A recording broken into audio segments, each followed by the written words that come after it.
I pulled out some pieces of rough opal because I just bought, this is about 3 ounces of low-grade opal, but I had a couple of other specimens that I've not touched, well, basically not worked on, not used.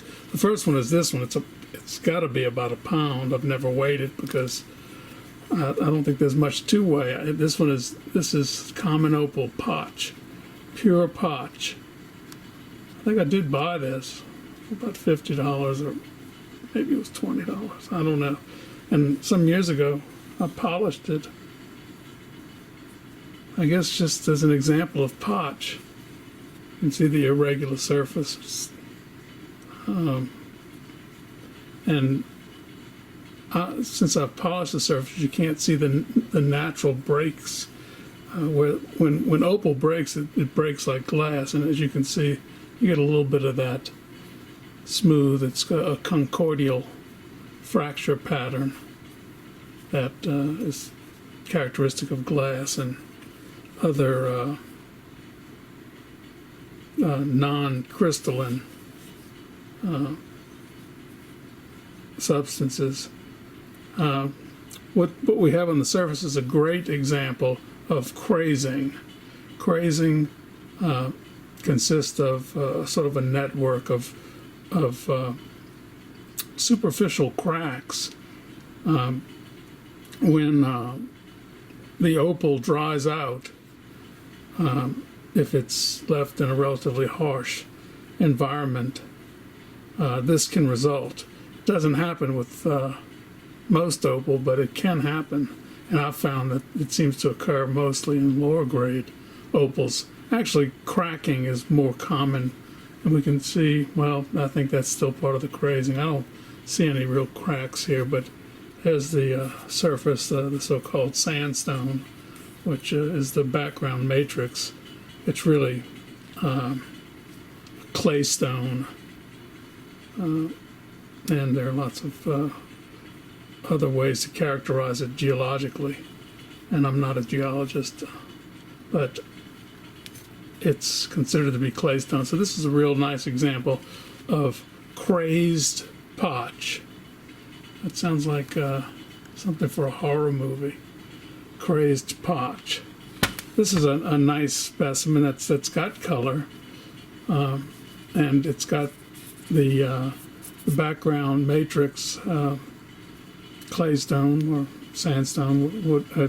It's usually called sandstone, but like I said, it's technically not in most cases. I've smoothed the background matrix down. Actually, it was probably much thicker, and I just ground it down. I have not polished any of this. This is all the natural surfaces from breakage of opal, and it breaks just like glass. If you are unfortunate enough to drop one on a surface like concrete or tile, maybe, possibly wood, but your opal may fracture. This one's a low-grade opal. On the lower end of the color value scale is the purple and blue, and up at the higher end of the color scale are green. There's a little green there, and red. I happen to like blue, but I happen to like it mixed with other colors. But I like this as a specimen. I could cut into it and try to find some usable area that'll be pretty colorful. But I kind of like it as it is, just as a natural specimen with the minus my messing with the bottom of it, grinding it. It's an interesting piece. It'd make a good paperweight, I suppose. But this is low-grade opal that's sort of got a little bit of a jelly opal look. There's a nice little area of color. To go into this and to find some decent stones for jewelry, Well, I could do it. They wouldn't be the best jewels for sure, but this one has a couple of cracks, but no crazing, and it's just about as old as the other one. Cracks result from usually from the mining process, either picks and shovel type things or explosives. Gelignite is an explosive used in opal mining, at least it has told me. I've not seen it in person, so I can't speak to that. But there's a nice piece of low-grade precious opal with color. And this is the new piece. It's about 3 ounces. I just weighed it. It's got the natural fracture pattern of glass on the surface. There's a true crack.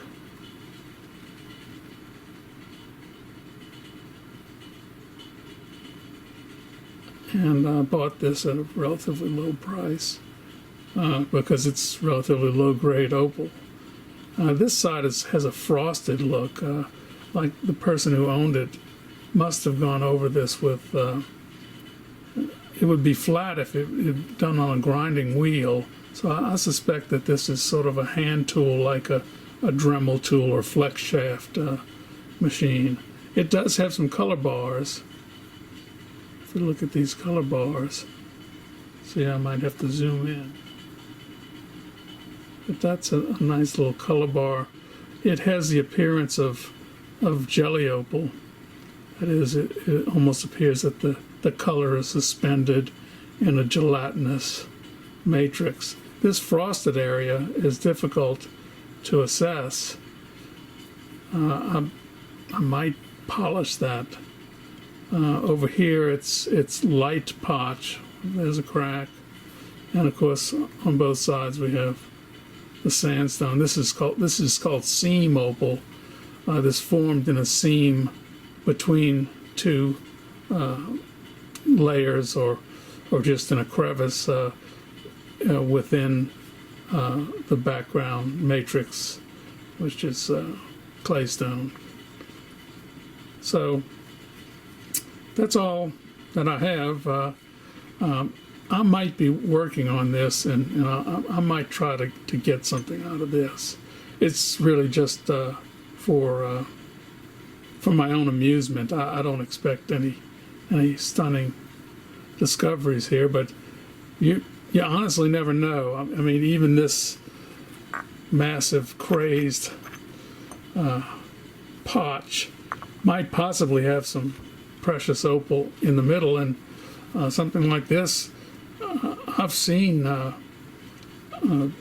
rough opal that looked pretty low grade on the outside and got into it and found areas of pretty high grade material. So you never really know from the outside, but I don't think the prospects are too good for this one. I just thought I'd share this.